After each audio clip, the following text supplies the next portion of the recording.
बच्चों, हम 8th class की साइंस की वर्कशीट नंबर 13 करेंगे। आज डेट है 31 अगस्त 2021। तो आज की वर्कशीट में हम पढ़ेंगे नाइट्रोजन के बारे में। तो नाइट्रोजन वायुमंडल में, सबसे पहले बात, नाइट्रोजन वायुमंडल में कितना है? 78%। और जो सजीवों के लिए यानी लिविंग ऑर्गेनिज्म के लिए, सभी के लिए बहुत ज़रूरी है। और नाइट्रोजन प्रोटीन, क्लोरोफिल, न्यूक्लिक अम्ल व विटामिन के यौगिकों का मुख्य अवयव है। इन सबको मिला के बना है, इन सब का अवयव है। और पौधे एवं जंतु वायुमंडल नाइट्रोजन का सीधा उपयोग नहीं कर सकते। कोई भी पौधे हो या जंतु हो, कोई भी सीधा इसका उपयोग नहीं कर सकता। पौधे का नाइट्रोजन स्थिरीकरण क्रिया के द्वारा नाइट्रोजन मिलती है।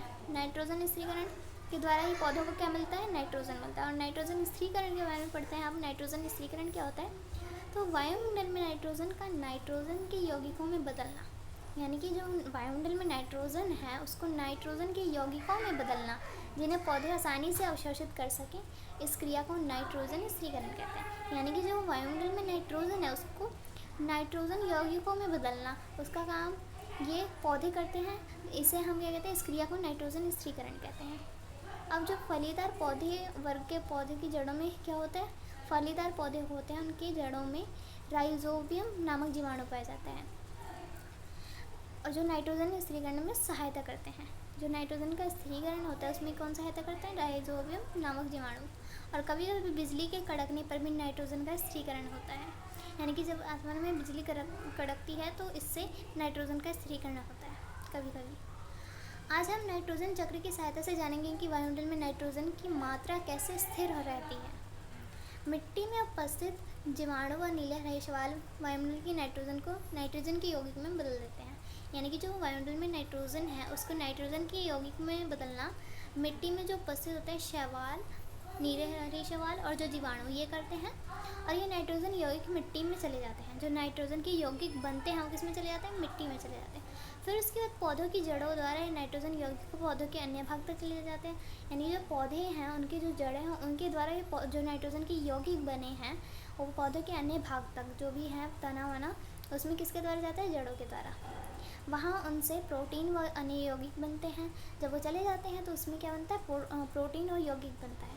जो भी जंतु इन पौधों को खाता है, अब फिर नाइट्रोजन स्थिरीकरण हो गया, उसमें पादप प्रोटीन बन गया है। अब उसमें जो भी उसे खाएगा, जो भी इन पौधों को खाएगा, नाइट्रोजन पादप प्रोटीन या अन्य यौगिक के रूप में उन तक पहुंच जाती है। यानी कि जो भी जंतु उसे खाएगा तो उसमें क्या हो जाएगा? पादप में प्रोटीन भी उसे मिल जाएगा पौधों से।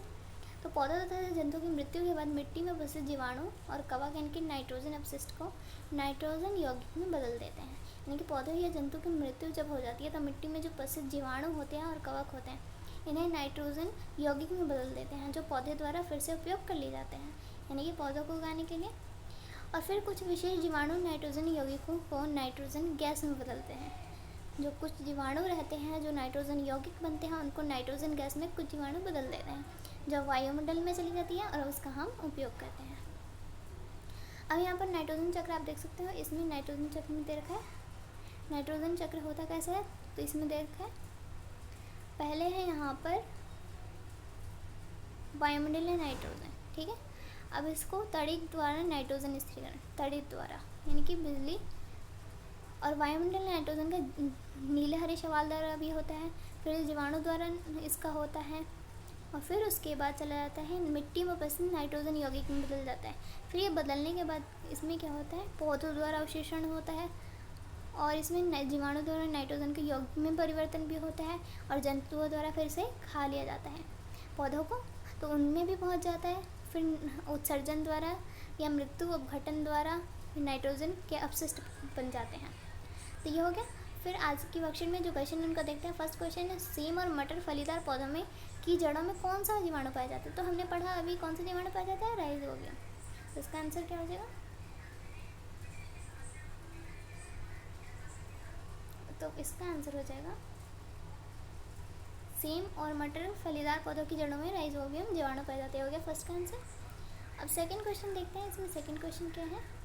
इसमें सेकंड क्वेश्चन है, सभी प्राणियों नाइट्रोजन का स्थिरीकरण किन विधियों द्वारा होता है? तो हमने अभी पढ़ा किसके द्वारा होता है। तो सेकंड के आंसर में आप फर्स्ट पॉइंट ये लिखना, तड़ित द्वारा नाइट्रोजन स्थिरीकरण, और सेकंड पॉइंट वायुमंडल नाइट्रोजन का जीवाणु एवं नीले हरे शैवाल द्वारा। ये हो गया सेकंड का आंसर, ये दोनों पॉइंट। थर्ड क्वेश्चन है सभी प्राणियों के लिए नाइट्रोजन क्या आवश्यक है? तो क्या आवश्यक है? तो थर्ड के आंसर में लिखूंगे नाइट्रोजन एक अनिवार्य तत्व है जो प्रत्येक जीव के लिए पर्याप्त विकास के लिए यानी ग्रोथ के लिए उसके लिए ज़रूरी है, और कोशिकाओं के उत्पादन के लिए भी ज़रूरी है, उत्तक की मरम्मत के लिए भी जो हमारे शरीर में होता है, और नाइट्रोजन की आवश्यकता होती है, इसलिए तो ये हो गया थर्ड का आंसर। फोर्थ क्वेश्चन है वायुमंडल में नाइट्रोजन की मात्रा कैसे स्थिर रहती है? नाइट्रोजन चक्र का बनाकर स्पष्ट कीजिए। तो हमने ये अभी पढ़ा, ये नाइट्रोजन की मात्रा स्थिर कैसे रहती है, तो इसमें आपको ये पूरा लिखना पड़ेगा और ये नाइट्रोजन चक्र बनाना पड़ेगा, ये पूरा लिखना पड़ेगा, ये पूरा लिखना पड़ेगा और ये नाइट्रोजन चक्र बनाना पड़ेगा। ये हो जाएगा फोर्थ का आंसर। यहाँ से लेकर ये पूरा नीचे तक यहाँ तक हो जाएगा फोर्थ का आंसर। तो आज की वर्कशीट हो गई मेरी कंप्लीट।